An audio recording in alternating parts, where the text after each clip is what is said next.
Let's talk about the background in case for anybody that is not aware of what's going on. So Joe Rogan, of course, has an exclusive contract to have his podcast streamed by Spotify. It's worth, I think, about $100 million, quite literally. Not bad if you can Which get it. is, I mean, that's a great deal, right? But he also has probably the biggest podcast in the world, really. So I think it's probably worth that amount.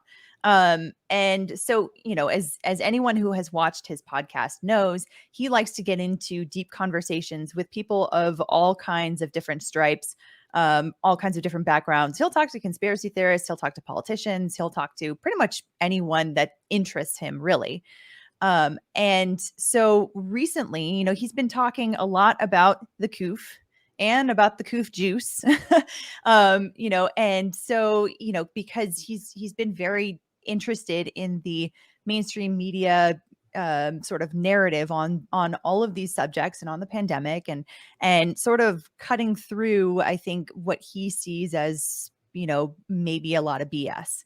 So in the last week, I guess, Neil Young, the rock artist from the 1960s, I guess you could say, he legendary rock artist, I guess you could say.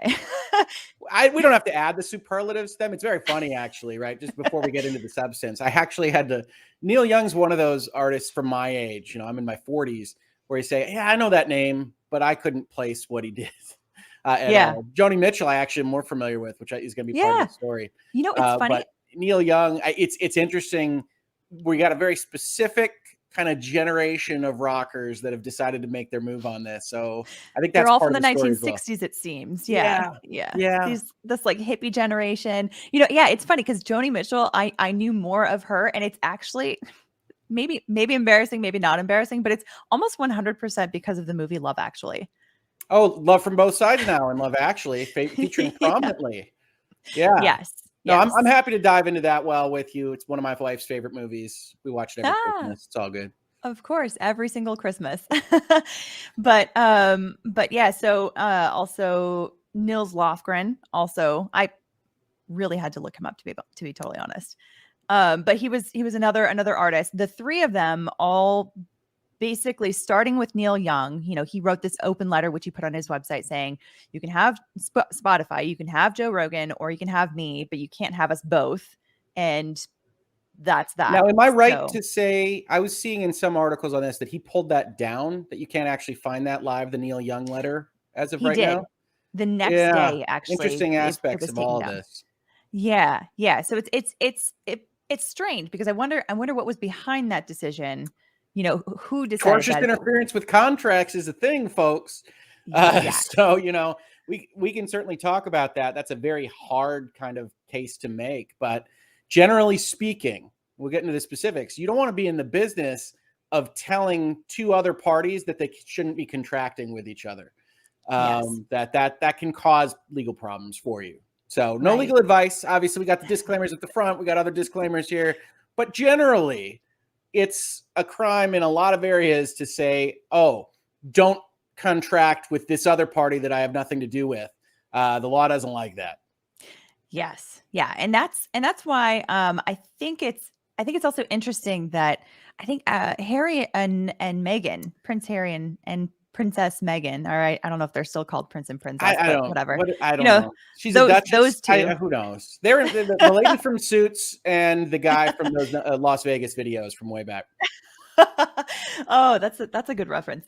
Yeah. So they also have a big contract to podcast exclusively with Spotify. Theirs is worth, I think, 30 million.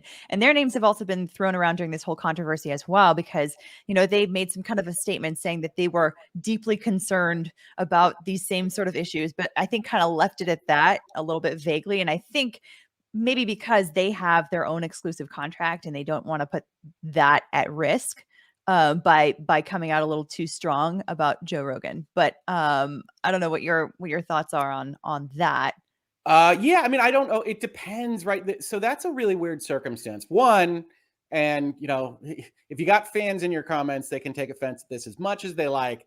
In my opinion, Harry and Meghan tend to have opinions and comments to release publicly on virtually anything that touches them at all. So it's no surprise to see them jump into the fray on something like this. I have no idea what their relationship with Spotify is right now. I think they signed that contract years ago. I don't know whether they've produced anything for Spotify. So you've already got weird kind of relationships there in terms of expectations and workload and everything else. It also doesn't surprise me on a more beneficent reading to say, okay, if I'm associated with this brand, I sign an exclusivity deal. My brand is important. Obviously, the Duchess and her husband are all brand. I mean, like that's what they are, is maintaining that goodwill, that PR. And so if you do get associated in a way that you're uncomfortable with, that's the kind of thing that you jump in on. We're talking about corporate messaging. Harry and Meghan are a corporation. I mean, like that's, we should think about them the same way. And whenever you think about a corporation or another entity that has intellectual property that has value, you have to go and guard against it, right? A lot of people come in and say, well, why can't, on virtual legality, why can't Nintendo just allow this? And why can't these people do that? There are different sensitivities to these kinds of things, but you do have a concern when your name is associated with something that you think is potentially problematic or otherwise bad. So I see it both ways on Harry and Meghan, because they like to stick their noses in things, but also I can understand why, if it is of legitimate concern to them, this is the kind of thing that you do actually have a reason to stick your nose in. So I'm a lawyer. I answered that question both ways, but that's why we do this. That's how I really think about it. So I'm not surprised.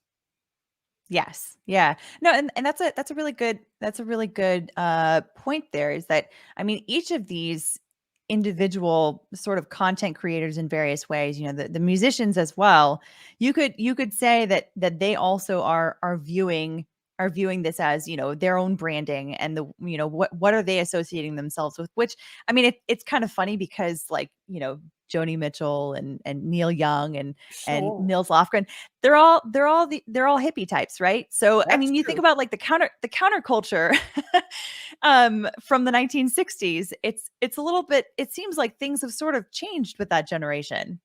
Well, it's weird, right? Because you got certain aspects of that generation and other generations. We don't need to give all the power or fault to just the 1960s rockers, but that there were certain groups and people that, down with the man, fight the power, rage against the machine, that kind of concept.